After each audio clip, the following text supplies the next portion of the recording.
মমতা ব্যানার্জির ভাওতা বাজেট সর্বশেষ বাজেট, এটা আমি আপনাকে হলফ করে বলতে পারি। এটাই ওনার শেষ বাজেট। তার কারণ হচ্ছে 2026-এ ভারতীয় জনতা পার্টির সরকার হবে। এরা কখন যেটা কমিট করে তা রাখতে পারে না, যা কমিটমেন্টের বাইরে গিয়ে কথা বলে, এদের সব কথায় মিথ্যা। মানে এত শ্রী রয়েছে, এটা মিথ্যাশ্রী পুরস্কার এদের দিন। বাজেট থেকে শিক্ষণীয় ব্যাপার একটাই হয়েছে যে কোনোদিনও এরকম বাজেট ফলো করাই উচিত না, তাহলে ভারতবর্ষের মানুষ না খেয়ে মরবে। যেভাবে পশ্চিমবঙ্গের মানুষকে উনি যেই দশায় করে নিয়েছেন, আজকে সবটাই ভাতাতেই চলছে, কোনো চাকরি নেই, বাকরি নেই, কিছু নেই। যে এনাদের কাছ থেকে কিভাবে মিথ্যাচার করতে হয় এসব যদি শিখতে হয়, তাহলে নিশ্চয় না শিক্ষা নেওয়া দরকার। আজ বিধানসভায় পূর্ণাঙ্গ বাজেট অধিবেশন, মমতা সরকারের শেষ বাজেট অধিবেশন। কারণ 2026-এ রয়েছে বিধানসভা নির্বাচন। ওয়াকআউট করেছে বিজেপি। এই মুহূর্তে বিজেপির যারা নেতৃত্বরা রয়েছেন তারা আমাদের সাথে রয়েছেন। প্রীতম দা, প্রথম যে প্রশ্নে আসছি, কেন ওয়াকআউট করলো বিজেপি? মমতা ব্যানার্জির ভাওতা বাজেট সর্বশেষ বাজেট, এটা আমি আপনাকে হলফ করে বলতে পারি। এটাই ওনার শেষ বাজেট। তার কারণ হচ্ছে 2026-এ ভারতীয় জনতা পার্টির সরকার হবে। আমরা একেধারে সোশ্যাল ওয়েলফেয়ার স্কিমগুলোও চালাবো এবং এখানে অ্যাসেট বিল্ডিংয়ের জন্য যে ক্যাপিটাল এক্সপেন্ডিচার হয় সেটাও করব। এখানে ইন্ডাস্ট্রিও আসবে এবং এখানে সত্যিকারের সোনার বাংলা ভারতীয় জনতা পার্টি করবে। 2024-এ যে বাজেট অধিবেশন হয়েছিল, চন্দ্রিমা ভট্টাচার্য একগালে হেসে বলেছিলেন যে মমতা বন্দ্যোপাধ্যায় আজ যা ভাবে ভারতবর্ষ পরদিন তা ভাবে। আচ্ছা, মমতা ব্যানার্জি কয়েকদিন আগে তো ভেবেছিলেন না, বলেছিলেন না? আমাদের তো কথা না যে 3 লাখ কোটি টাকার নাকি ইনভেস্টমেন্ট গত বছর হয়েছে, তার আগে নাকি টোটাল 17 লাখ কোটি টাকা ইনভেস্টমেন্ট হয়েছে। এই বাজেটে কোথাও বলা আছে যে এই 17 লাখে এই ইন্ডাস্ট্রিগুলো হয়েছে? 17 লাখ টাকা তো ওনার নিশ্চয় কালীঘাটে চলে যায়নি। তো এটা তো ইন্ডাস্ট্রি হয়েছে, ইন্ডাস্ট্রির সুফল তো পাবে। তো ইন্ডাস্ট্রি থেকে কত টাকা ইনকাম হচ্ছে বাজেটে আছে কি? তোমাকে প্রশ্ন করছি। তার কারণ হচ্ছে মমতা ব্যানার্জি ভাওতা দিচ্ছে, এই বাজেটে আবার সেটা প্রমাণ হয়ে গেল। চন্দ্রিমা ভট্টাচার্য বারবার বলেছেন যে রাজ্য থেকে শিক্ষা নেওয়া দরকার কেন্দ্রের বাজেট তৈরিতে। সত্যি কি তাই? সীতারামনকে কি সত্যি মমতা বন্দ্যোপাধ্যায় বাজেট থেকে কিছু শিক্ষণীয় ব্যাপার রয়েছে? হ্যাঁ, বাজেট থেকে শিক্ষণীয় ব্যাপার একটাই হয়েছে যে কোনোদিনও এরকম বাজেট ফলো করাই উচিত না, তাহলে ভারতবর্ষের মানুষ না খেয়ে মরবে। যেভাবে পশ্চিমবঙ্গের মানুষকে উনি যেই দশায় করে নিয়েছেন, আজকে সবটাই ভাতাতেই চলছে, কোনো চাকরি নেই, বাকরি নেই, কিছু নেই। এখানে 2000, 4000, 5000 টাকার জন্য মানুষ খুন হয়ে যাচ্ছে, দেখছেন না? একটার পর এখন তৃণমূলের মুসল পর্ব চলছে। 500 টাকা, 1000 টাকা, 2000 টাকা, 3000 টাকা, 10,000 টাকার জন্য কেউ কারো এসে কেউ খুন করে দিচ্ছে, কারো খুন হওয়ার উপক্রম হচ্ছে। আমাদের হচ্ছে না, যারা টাকা তুলছে তাদের হচ্ছে। চন্দ্রিমা ভট্টাচার্য বলেছেন যে মমতা সরকার আসার পর থেকে 49% গরিবের যে সংখ্যা রাজ্য থেকে অনেকটা কমেছে।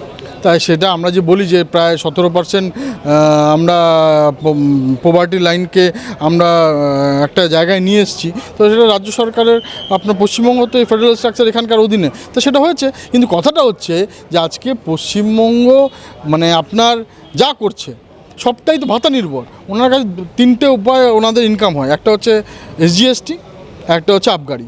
তো আজকে দেখুন আজকে পশ্চিমবঙ্গের কী অবস্থা, সামাজিক অবস্থা, যেখানে স্কুল বন্ধ হয়ে যাচ্ছে পঞ্চায়েতে, আর এখানে পঞ্চায়েতের মদের দোকান খোলার উনি পারমিশন দিচ্ছেন। তাতে আমাদের সমাজটা কোন দিকে যাচ্ছে?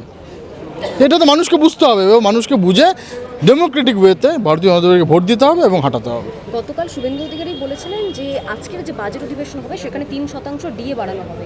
হতে পারে শুভেন্দু অধিকারী বলার পর সেটা 1% বেড়ে 4% হতে পারে। সেই প্রসঙ্গ নিয়ে কলতন দাশগুপ্ত কিছুক্ষণ আগে আমাদের ইন্টারভিউতে তিনি বলেছেন যে একেবারে এই প্রসঙ্গ থেকে স্পষ্ট হয়ে গেল যে একেবারে বিজেপির সাথে তৃণমূলের যে একটা লিঙ্ক রয়েছে ভেতরে সেটা একদম স্পষ্ট। আমার কাছে স্পষ্ট হয়ে গেল, তোমাদের সাথে কলতন দাশগুপ্ত বলে লোকজনের খুব লিঙ্ক আছে। তার কারণ হচ্ছে এরা কোথাও নেই, এরা শুধু তোমাদের মিডিয়াতে আছে, ভেসে রয়েছে, তোমরা আছো বলে এরা আছে। এছাড়া না মানুষের কাছে আছে, না কোনো মানুষের রাজনীতি আছে, না ভোটে আছে, এরা কোথাও নেই। ডিসেম্বরের মধ্যে করে দেবো বলেছিল তো, সালটা বলেনি আর ধরতে পারেননি আপনারা। ওকে দোষ দিয়ে লাভ কি?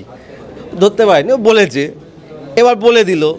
এবার বলেন যে কবে কমপ্লিট হবে, এবার চললো। ও ঘাটালের মাস্টার প্ল্যানও হবে না, ঘাটালও ডুবে যাবে, মাস্টারও বদলে যাবে, প্ল্যানও হারিয়ে যাবে। এ কিছু করতে পারবেন না। শুনুন, এদের দেউলিয়া অবস্থা। এরা কখন যেটা কমিট করে তা রাখতে পারে না, যা কমিটমেন্টের বাইরে গিয়ে কথা বলে, এদের সব কথায় মিথ্যা। মানে এত শ্রী রয়েছে, এটা মিথ্যাশ্রী পুরস্কার এদের দিন। ওভারঅল মমতা সরকারের শেষ পূর্ণাঙ্গ বাজেট নিয়ে কী বলবেন? এই শেষ বাজেট, ওনাকে অনেক শুভেচ্ছা রইল যে আপনি আপনার সরকারের শেষ বাজেট করে ফেললেন, আর কোনো দিন করতে পারবেন না। গত বছর যে বাজেট যে ওনার এই 2025-এর পর আর উনি পূর্ণাঙ্গ বাজেট করতে পারবেন না। 26-এ পালাবদল যখন হবে উনি করতে পারবেন না। এটাই ওনাকে শুভেচ্ছা জানাতে পারি। গতবারের যে বাজেট আমরা দেখেছিলাম, সেখানে চন্দ্রিমা ভট্টাচার্য বলেছিলেন যে যেটা দিদি আজকে ভাবেন সেটা পরবর্তীতে ভারতবর্ষ পাবে। সেক্ষেত্রে কি সত্যি নির্মলা সীতারামনকে কিছু শিক্ষা নেওয়া দরকার রাজ্যের বাজেট থেকে? হ্যাঁ, শিক্ষা যেটা আমার নেওয়া দরকার, যে সেটা হচ্ছে যে এনাদের কাছ থেকে কিভাবে মিথ্যাচার করতে হয় এসব যদি শিখতে হয় তাহলে নিশ্চয়ই ওনার শিক্ষা নেওয়া দরকার। আর যদি দেশের উন্নয়ন করতে হয় তাহলে উনি যেটা করছেন নির্মলা সীতারামনজি, তাহলে এনাদের শেখার দরকার। ব্যাপারটা রিভার্স হওয়ার দরকার। ওনারা দেখুন, ওনাদের ব্যাপার হচ্ছে ওনারা বাজেট তো এখানে ট্রেডমিলে হয়, ট্রেডমিলে দৌড়তে দৌড়তে এখানে বাজেট হয়। আর যখন কেন্দ্রীয় বাজেট হয় তার একটা থিঙ্ক ট্যাঙ্ক রয়েছে, ইকোনমিস্টরা রয়েছে, তাদের ইনপুট থাকে, সরকারি আধিকারিকদের ইনপুট থাকে, মন্ত্রীরা যারা রয়েছেন তাদের ইনপুট থাকে। কিন্তু এখানে আবার ট্রেডমিলে হাঁটতে হাঁটতে বাজেট হয়ে যায়। তো ট্রেডমিলে হাঁটতে হাঁটতে পাড়ার দুর্গাপুজো কালী পুজোরও বাজেট হয় না। সেখানে ট্রেডমিলে হাঁটতে হাঁটতে যদি পশ্চিমবঙ্গের বাজেট হয়, সে বাজেটের যা হাল থেকে বেহাল হওয়ার অবস্থা হয় তাই হচ্ছে। আর এরা যতদিন থাকবে তাই হবে। বাংলা হাটের আরো খবর দেখতে নজর রাখুন। বাংলা খবর মানেই বাংলা হাট।